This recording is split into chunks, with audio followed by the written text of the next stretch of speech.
একটা গুরুত্বপূর্ণ দাবি তারা হাজির করেছেন। জাতীয় নির্বাচনের আগে স্থানীয় সরকারের নির্বাচন হতে হবে। আমি আজকে নাগরিক ঐক্যের এই প্রতিষ্ঠাবার্ষিকীর অনুষ্ঠানে বলতে চাই, গত 16-17টা বছর আমরা কি একটা স্থানীয় সরকারের নির্বাচনের জন্য আমরা কি আন্দোলন করেছি? আপনারা কি বলেন? আমরা আমাদের ভোটের অধিকার, গণতান্ত্রিক অধিকার, নাগরিক অধিকার এবং অবাধ নিরপেক্ষ বিশ্বাসযোগ্য জাতীয় নির্বাচনের জন্য আন্দোলন করেছি। তাই তো কথাটা।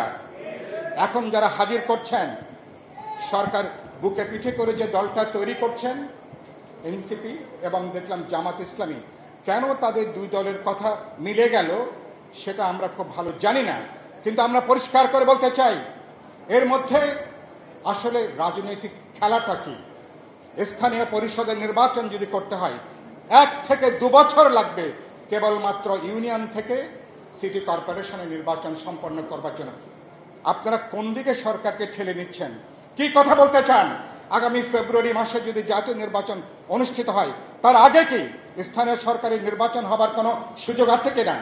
কোনো সুযোগ আছে? আপনারা কি বলেন? কোনো সুযোগ নাই। বলতে চাই, মনের মধ্যে কি আছে জানি না, খোলা করে কথা বলেন, এই সমস্ত খেলাধুলা বন্ধ করেন। এবং এটা নির্বাচন কমিশনের সরাসরি দায়িত্ব না।